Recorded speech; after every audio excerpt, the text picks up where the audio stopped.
this little human being that, sorry people, was in your ballsack 10 months ago. But yeah, so I think that's it's powerful, I guess, isn't it? I get what you mean, where it's nice. Like, probably not as eloquently put as you maybe could have, but yeah, it's a proud feeling, I think, is where you're going.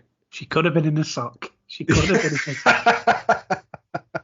Hi, I'm Matt. I'm a 30-something with a 4-year-old stepdaughter and a newborn baby. And I'm Daniel. I'm a 30-something, and I've had kids for a while, ranging from toddlers to teens.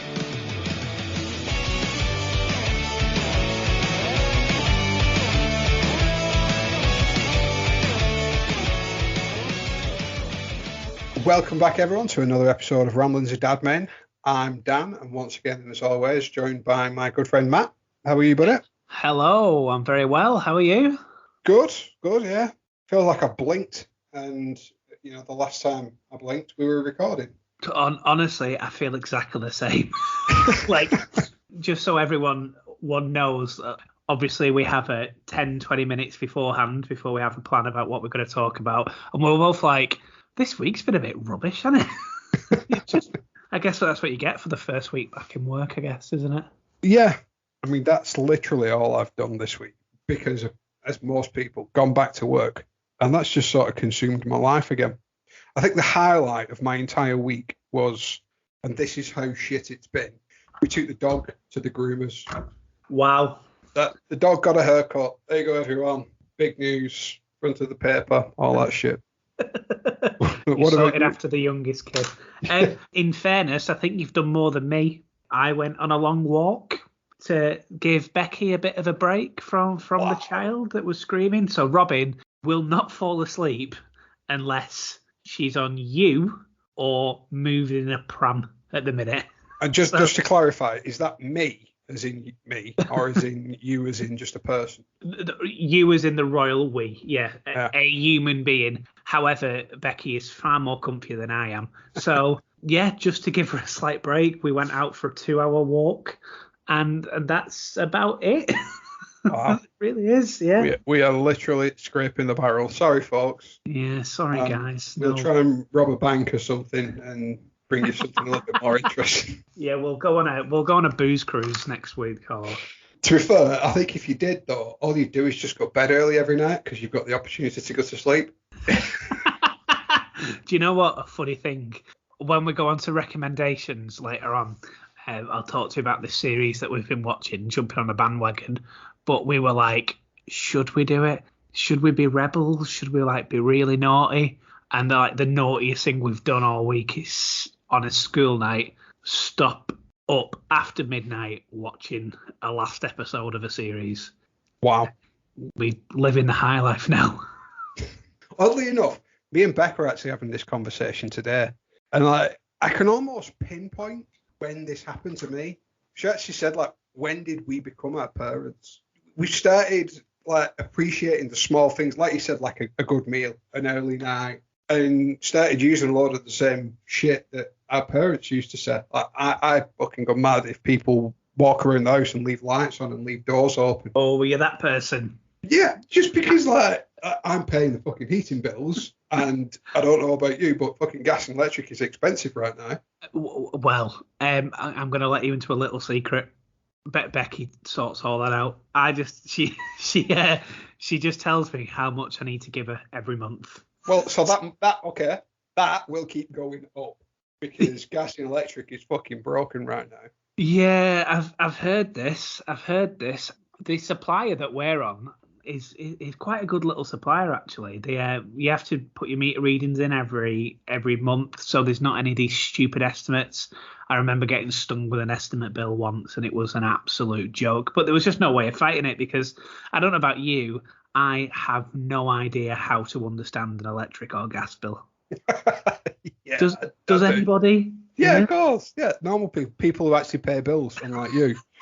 Who apparently lives in a when he's made-up talking world. about 56 kilojoules per second kilowatt, I don't understand. Just tell me how much I owe you. Kilowatt hours. So basically, every time you leave something on, it's running up an amount of electricity, and they charge you per unit of electricity. Yeah. So the longer you leave shit on, the more it costs. I get that. Like, why am I now parenting you? This is not the premise of this podcast. This is exactly the premise of the podcast. I don't know what I'm doing. I don't know how to be an adult. Right, okay, rant over. I can pinpoint it. I've gradually become more my dad at 3 different points in my life. One was when I had a kid. That responsibility just hits you. And then as soon as they start school, you start to get a little bit of freedom back. And then they become a little bit more self-reliant. Self-sufficient. Yeah, self-sufficient. Yeah. And then that increases again when they go to high school. They become even more self-sufficient and you're less needed as a parent. So you get a little bit more time again. So you get more evening time where you start watching TV shows and stuff like that. So you get more time for you. Yeah. And in doing that, you've gone through this massive period where you've been dedicated to raising this human being. You don't know what to do with yourself other than become your dad or your mum. Yeah, slowly becoming our parents. The highlight of our week is a walk. I genuinely appreciate that shit. Just the little things now. A cheeky stop up, an early night, a nice meal, something like that. Yeah. That's the kind of stuff that I'm now impressed by. Maybe I'm just getting old. Well, on this long 2-hour walk that I've been on today, just me and the baby, who was asleep all the time. You know, normally I'd stick some headphones in and listen to some music or something like that. However, this past week, because we have been on a few walks, this past week, that's changed. I've now discovered Audible. And I was listening to an audiobook. So, yeah, we're getting old. I think audiobooks are cheating. Genuinely, like I don't have time to read a lot of books, but I think listening to one is a cheater's way of reading. Controversial opinion, potentially. Potentially. There is a time and a place for an audiobook. I couldn't have read the book while I'm pushing Robin's pram. Agreed. Just go for a 2-hour shit. I think that would have, yeah. I don't think Becky would have liked that, to be honest. So I've discovered Audible. I quite like it. I'll pay $7.99 a month for it. But this is the reason why I don't pay the bills, though. Okay. Although, I tell you what, I did realise on Audible, you can find ramblings of Dadman on there. That's actually news to me. Yeah. I didn't know we were on Audible. Yeah, good news as well. I don't know if you want to tell the whole world, because it is literally the whole world now. Yeah, we've officially gone global. We have now reached all corners of the global map in terms of continents, not necessarily countries. Yeah. Let's just clarify that. But still, that's a big thing, right? It is. I think it's definitely going to our heads. Yeah, global superstars. Why aren't we famous yet? Why hasn't someone paid us? If anybody who's listening knows anybody at ITV and they're looking for some new, fresh talent hosting a brand new game show on a Saturday night, we know just the people. I'd be happy for a shopping channel, to be honest with you. I can just imagine you on QVC. Yeah. Not QVC, like one of the ones where it's like Price Drop TV or something like that. Like the home bargain equivalent to QVC. Yeah, I'd do that. When I first came out of uni, my mother works at the job centre. One of the things that she used to do is she used to get all the jobs beforehand. So she used to give me a preview of what jobs that are going up and stuff like that. And QVC presenter was on there for ages at £10 an hour. I mean, we're talking like 15 years ago, but, you know, they're on a tenner an hour. A guy I used to work with, he'd made his way up to a very senior position. Like I'm talking a 20-year career, quit, and then left to go and set up his own version of one of those types of TV stations. Oh, wow. Yeah. Did it for a considerable period of time. I've lost touch with him, so I don't know if he's still doing it. But the last time I saw, he was doing really well. Maybe there's money in that. Who knows? I know, yeah. Mate, get back in touch with him. Look, that we'll set our own up. Ramblings of Dadmen T-shirts next. Yeah. All right, well, seeing as we've got fuck all for talk about what we've done this week, and there's actually a qualified fuck all podmin from me. I don't think I've got any podmin from me either. That's a success. let's just start. Series 2, we're on 100% record up until this one gets fact checked. Yeah, we are doing well. Yeah. We know what we're talking about. We are 1 for 1 without Podmin. And for those new listeners, Podmin is actually podcast admin, because me and Matt tend to fuck up quite a lot with our quote facts. Quote. We are very often corrected, not only by our partners, but people. Yeah, every day. Will comment via. If you hear us saying anything and you find absolute flaws in it, by all means, reach out to us. We're all over social media. So yeah, reach out to us and let us know if we fuck up, and we'll give you a mention. Semi-Podmin, it's something I've not forgotten about, and I just wanted to keep it ticking away in the back of your mind, a little bit of fear. The forfeit. I know we didn't. I promised I'd do it over Christmas. I promised I'd get you. I wanted to give you Christmas and make it nice and peaceful. Okay. It's on my notes every week. I will get you. I know. I'm not backing out of it. When it happens, it happens. You've got no choice. Right, so let's kick into some recommendations, because I've got a couple. Okay. Go on. I'll let you start. Be a gentleman. Well, we jumped on a bandwagon this week, and we watched Stay Close. Have you heard about that? I saw the trailer. It just looked like every other series I'd seen. Bet watched it. What do you think? It was all right. I think it served its purpose. You are right. It felt like every BBC drama. Slightly clever, I guess, at how they've done the ending.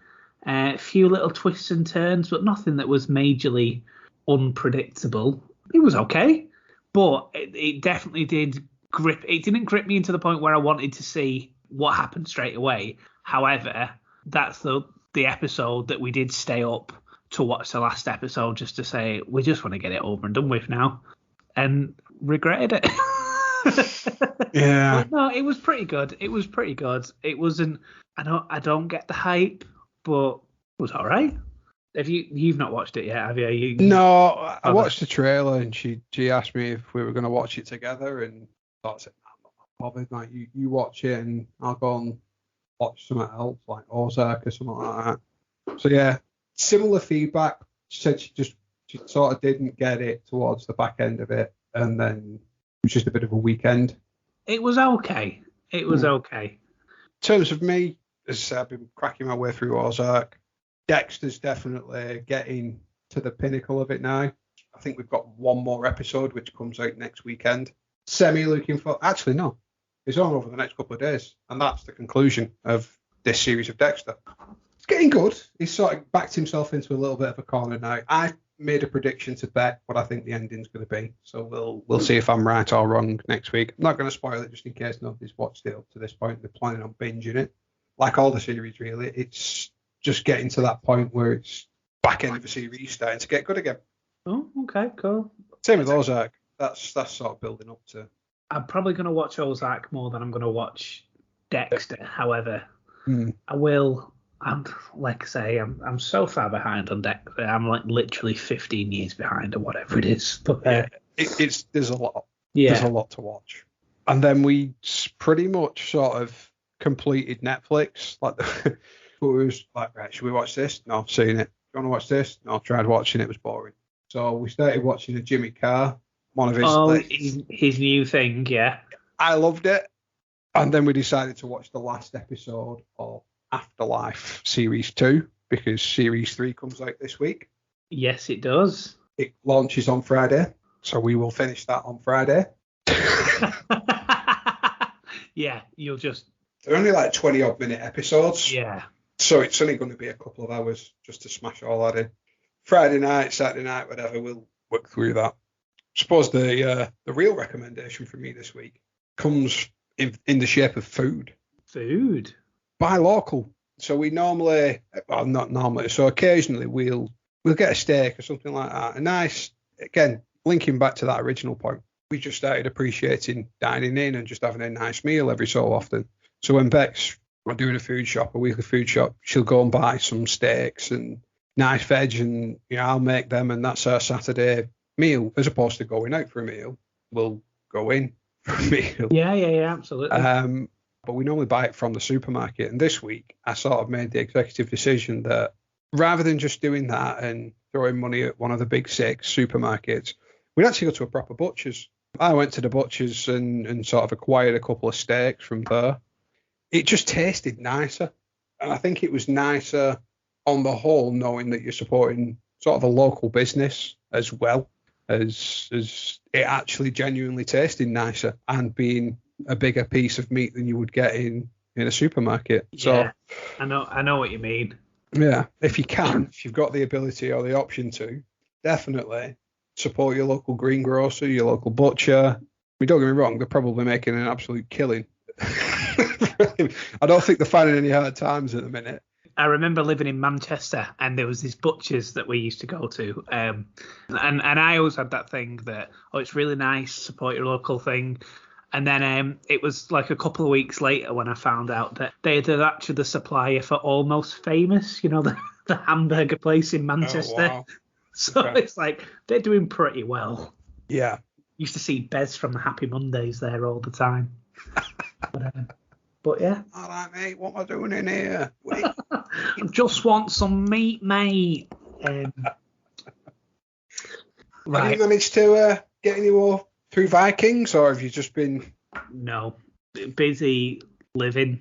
We really need to get into it as well because we need to... I think this will be this week, to be honest. We'll power through. Okay. So, sticking to the usual format, parenting highs and lows. Okay. So I have. Last week we talked about how Robin was going to go into out of leap one. Robin was crying at all times. If you put her down, she may get 10, 15 minutes. She didn't like sleeping in a cot. Do you know, it's just been difficult. But this was something that was preempted, and this is something that, being a parent, is something you've got to get used to, isn't it? And I guess that kind of goes into the parenting high for me as well, because something that we've done, me and Becky, but certainly me, I think we're getting to understand her a little bit more. Robin's 6 weeks tomorrow, and it's almost like we understand the kind of what cry means what, if that makes sense. It's almost like different kinds of different sounds mean different things. And I guess even though it has been a hard week, that kind of understanding and communicating with your baby is a parenting high in itself, because you're trying to give this person what it needs and you're able to do that a lot quicker. Does that make sense? Yeah. That's been a bit of a parenting high for me. I mean, over the last 10 days or so, she has started to look around a little bit more in terms of she's definitely got a focus and a vision. And just when she looks in your eyes, it's completely different, isn't it? And I'm sure you've had that experience and probably still do. But once you have that little connection with her, this little human being that, sorry people, was in your ballsack 10 months ago. But yeah, so I think that's just, it's powerful, I guess, isn't it? I get what you mean, where it's nice. Like, probably not as eloquently put as you maybe could have, but Yeah. It's a proud feeling, I think, is where you're going. She could have been in a sock. She could have been in a sock. Oh, She's I going to get disown the you when she hears this on Audible. Yeah. She'll be paying $7.99 then, so it's fine. So is that both your high and low? It kind of is, yeah. It's to say it's been a difficult week, but the fact that we've been able to figure out what Robin wants quite quickly. That's half the battle. Yeah. I mean, when they're at that age, it's usually one of three things. They're either tired, they're hungry, or they've shit. Well, that's the other thing that she's done, because she's been a bit constipated as well. So we're having one day where she's not having any dirty nappies, and then one day where it's just a waterfall. There's no other way to describe it. And on yesterday, we gave Robin a bath. I took a nappy off, and we were just walking to the bathroom, and I was literally going to say, let's get this bath sorted because we're playing with fire here because she hasn't got a nappy. I didn't even get to that before she pissed all over me. And I didn't realise until it was warm. And it all over my T-shirt. It wasn't just like a little dribble as well. She'd gone all gung-ho. Yeah. I think that's my parenting high. Yeah. Yeah. And then, but the problem is, I had hold of her, and then I had her in the little bath. So there was 20 minutes where I was just still full of piss because I couldn't change. I couldn't take her out the pissing bath, could I? Good choice of words. Yeah. Oh, yeah. Yeah. So I just had to deal with. Welcome to life as a parent, mate. Getting covered in your kid's bodily fluids, and there's absolutely fuck all you can do about it. Just wait until she's sick on you, and Becky's too flossy out, and you can't pick her up because she's just gone to sleep, and there's fuck all you can do. So you just got to sit there in sick, drying up. Do you know what? I can deal with a sicky t-shirt because it's only a bit of milk. I could deal with that. What I couldn't deal with, or what I'm expecting, is if she gets sick on your arms a little bit, and then there's that dirty, congealed milk stuck in your arm hairs. Oh, that's what I'm. I think I might just shave my arms. Get the wintergreen out like we used to do when we were in preparation back in rugby. Yeah. How about you? What about your parenting highs or lows? I mean, highs, sort of linking back to last week, was we sort of made good on my New Year's resolution, and we had a game night. Same game, or was it a different game? It was just different games. To be fair, we were just playing on the Nintendo Wii, and to be fair, it was just a nice family night again. And it did feel, at least for me, like it did over Christmas, and that's what I want. That's like I said before. That's how you feel like you're winning in life. You just appreciate the small things, but you're appreciating spending time with each other. Yeah. So we did that. In terms of the law, actually came about 2 hours ago. I was struggling for a parenting law, and then Beck decided. Quite some time ago, we bought Georgia a few little bits and pieces for a bedroom, but we just hadn't got round to putting them up. Nothing special, just like a dry wipe whiteboard, just little bits and pieces. So Beck said, "Why didn't you put them up?" I said, "Yeah, fuck it, it's fine, don't worry. My dad, leave me to it." So went upstairs, and it's not DIY unless you make yourself bleed. Oh dear. So sliced half my finger open, which was fun. But was it on the white clean bit? Said to Georgia, right, go and get me a piece of tissue. Cut my finger, so I'm putting a lot some pressure on it. Sorry for anyone who's squeamish at this point, but it's not life threatening or anything. It's just a finger. She literally went to the bathroom and grabbed one square of toilet roll. Wow. Like, what am I supposed to do with that? Folded it about 9 times, like big fucking piece of origami. And so the law was pretty much just being a dad, DIYing, but then actually injuring myself in the process. Upshot, George has got a nice little magnetic dry whiteboard. Yeah, I guess that's all that matters, isn't it? That kind of reminds me of a story my dad told me. Oh God, this happened years ago, but my dad and his friend Tommy was working on Old Trafford grounds. It was at the time where there was another tier that was going to be working, another tier that was put on the stadium. They were working with some stuff, and they was working with a circular saw. And my dad's friend decided to cut off his 2 fingers with a circular saw. Wow. And this guy was very calm about it. Walked down 3 tiers of stairs, so that's quite considerable. I don't know if anyone's ever been to Old Trafford, but it's quite high up there. And went into the local corner shops and asked the shopkeeper if they got any plasters. And where the shopkeeper fainted. Wow. As he pointed out his fingers that had gone missing. Yeah, that generation's just made of sterner stuff, aren't they? I know. I think we're gradually, as the generations go on, becoming more and more made of cheese. Yeah, I'm whinging because I've cut my finger. That guy cut his finger off. And asked for a plaster. I mean, arguments could be made that plaster's going to do absolutely fuck all. Exactly right. Exactly. Ah, well, what's she planning to do a whiteboard with? Is it schoolwork, or is it just stopping her from drawing on the walls? No, it is just a bit of a creative thing for her. She's got some magnetic clips for awards she's got from school and some pictures and stuff like that, and she's been drawing on it already. One of our friends has actually dropped off a a ball pool today for Robin. Ooh. She's a little bit too young for it now, but it's quite a big ball pool. It's whereas you and Becky are not too young for it.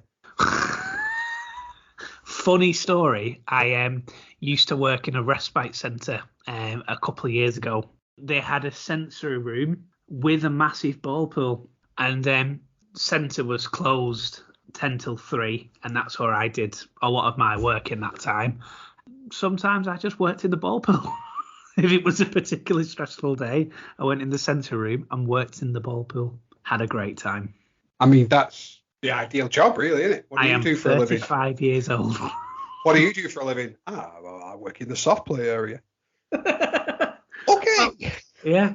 I mean, I wasn't working in the soft play. I was doing my job just in soft play with sensory lights. Yeah, whatever. Yeah. There's nobody else there. There was just you playing with the balls. High CQC inspector.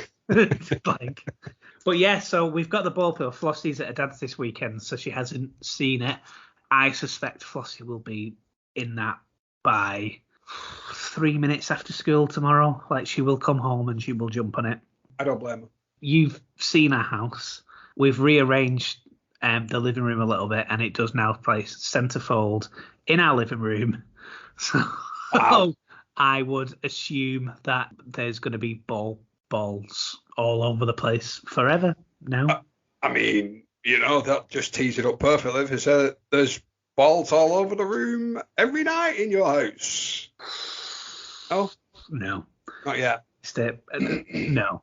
We're not there yet. That shop's still shut.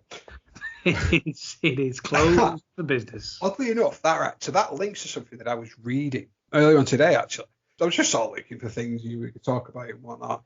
And I actually happened upon the NHS website on the 6-week postnatal check. I was just looking for things that we could talk about, because I know Becky's either had that or she's coming up to that, which usually between 6 and 8 weeks they'll do that official check. And so I was looking at some of the advice, and a lot of it is, it's not generic, but things that they'll talk about as, how's your mental health and your well-being, which is very important. But then one of the really interesting bits that stood out to me was tell your doctor if you're feeling sad or anxious. Very important. Again, links to mental health. Or having sex is painful. Who the fuck is having sex 6 weeks after having a baby? I know. Well, I do know this one story that she's a bit older now. So they had a child, and they got it on within 6 weeks and got pregnant on the first go after 6 weeks. I mean, you'd have to really like kids. Apparently, this is a thing that you are incredibly fertile after having a child. Yeah, I think we've discussed that before. The hormones are wild at the minute. So whatever you do not let Becky put on a dirty pair of your underpants. Yeah. Oh, God. You're thinking it's an immaculate conception, but no, dear, she's just worn the wrong underpants. Becky has not had that check yet. We're trying to book an appointment for that. She will get that at some point. Yeah. The doctor has to give you the green light these days, don't they? I mean, not specifically. I mean, they're not going to send you to Alcatraz if you ignore doctor's advice, but generally they want to give you the green light to go ahead now, to go downtown to Bangsville. But I tell you what, we did have the health visitor come over this week, and Robin's put on weight. Ooh. She's now 7 pounds 6, which is the same weight that Flossie was when she was born. So there is, I mean, Robin's tall, so there is a difference. So she's still a skinny mini, but she's going in the right way. She's now 9th centile as opposed to 3rd centile. So, yeah, that's good. It's all going good. That's good. The health visitor was here. I thought when they come, they do like routine checks and stuff like that. But she was here for about 4.5 minutes and then pissed off. I don't know if that's a good thing or a bad thing, or she was trying to catch up. But she literally weighed her, said a couple of things, and then buggered off. Although, I tell you what, this is a really good point. When midwives and health visitors came round, did they ever tell you conflicting ideas? For example, vitamin D drops. Did you ever give them with Georgia? I remember having a vitamin K injection. Yeah, so vitamin K injection is right at the start. So vitamin D drops is something that this is the thing. So the first time that we spoke to the midnights, they were like, oh, they're a bit of the in trend. You can give them if you want and do what you will with them. We spoke to the health visitor the other day, and they were like, no, it's really important. You have to give vitamin D drops. It's a development with a baby. You need to give them, and you need to give them at this time. Just interesting to if you ever had any experience of that. Similarly with breastfeeding as well. One nurse has said that you need to swap breasts on every occasion, where another health visitor said, well, that's actually not true. It'd be really interesting to. I know some people that do listen to us have young kids. If they've had any experiences like that, get in touch and let us know. But can you remember anything like that you had? Nothing specific, but I do remember we got the impression that a lot of it was very much what you just said, advice. There's medically trained advice, and then there's experience advice. And I think a lot of the stuff like that it's the latter. It's advice based off experience of what they've done and what they've seen. And that differs from midwife to midwife. So it's down to their experiences of what they've seen as opposed to the actual raw medical advice. I mean, don't get me wrong, I'm not saying every midwife is winging it. They're definitely medically trained professionals who know a hell of a lot more than us about kids. But absolutely. I do think that there's a good element of some of the little bits and pieces like that, the fringe bits and pieces of advice, like swapping breasts when you're breastfeeding and when you should do it. I think there's a big element of experience and what you've come across and what certain parents do. So we did get little bits and pieces of that, from like sleeping patterns and stuff. Different midwives have got different advice, and it's almost like old wives' tales of one midwife knows a trick or technique of do this and don't do that, and another one will come along and say do what works for you. And it does, like you said, contradict other midwives. Ultimately, you've just got to find out what works for you. Take all advice, but do with it what you will. That's the shittest advice I'll ever give you, but so we did sort of experience it, but nothing specifically jumps out. It's weird, isn't it? It's just like there's no right or wrong answer. I guess we're trying to ask how's the right way to be a parent, but there is no right way, is there? I know Becky gets quite a she gets a good sense of network from Mumsnet, and she tends to get some kind of answers from there. And she was telling me about a post that someone wrote the other day. So she's in a group on Facebook, and basically they all started this group when they were pregnant, around about 4 weeks pregnant. So they've all been on this journey together. I guess this is, whereas me and you were doing this journey just by us and for everyone else to listen, that's absolutely fantastic. They've decided to do that on like a Facebook group. And one of them mentioned how they're dealing with the lack of sleep at the minute, and the baby's up throughout the night, and how you're getting through the nights. And there was one comment on there which was, I look at my husband sleeping at 2:00 in the morning while I'm up for the baby at 3 for the third time this evening. And I think about murder him when he says how tired he is the next morning. I just daydream about how I could stab him in the eyes right now. Welcome to parenthood. A couple of other things that I did loosely sort of stumble on. One of the things I found interesting was Danish, German, and Japanese babies cried the least out of everyone. And I'm assuming there's been some form of, unbiased global study. Whereas British, Canadian, and Italian babies cry the most. Wow. Okay. The Danish are the ones that they take the babies out at like -20. Have you heard that? I mean, pretty much a lot of Denmark is cold a lot of the year round. So yeah, I'm sure there is isn't there like a thing where loads of parents go to a restaurant and then just leave the babies outside? No, that sounds very inappropriate. No. Loosely did see something about that actually. So I know what you're talking about. It's commonplace in Denmark for them to, when they go shopping, leave the kids in pram, strollers, whatever, outside of the shop. Yeah. That's quite a common thing to do. I don't think parents just go for a meal and then think, fuck it, kids can go and get parked up there. See you in a minute. Yeah, just leave it. We just need 20 minutes. We're going for a drink. I'm going to break the rule now because I am going to get a podman on this because Becky will have told me this. So it's something to do with the development, and maybe it's to do with the circadian rhythm to get them sleeping. I might be wrong. We can pick that up next week. Okay then. All right. Well, let's call it there then. I mean, that's it's a lot of waffle, a lot of rambling. Thanks again, everyone, for listening. We'll be back next week with more of the same. So before we go this week, me and Becky set you a challenge. You set me a challenge? We set you a challenge yesterday. Yeah. You know about it. How's that going on? Are you learning the dance moves? Oh, that. To be fair, I completely forgot about it. I'm game for it. I will do it. Look out for a nice little video that'll be hitting our Instagram and Facebook. Hope you all enjoy it. Now it's recorded. It has to be done. That's fine. I'm good with that. I am the king of TikTok dances. So okay. Said the least cool parent ever. Yeah. Brilliant. Okay. All right. Well, I've just committed social suicide. So we'll leave it there and we'll see you next week. Okay. See you next week.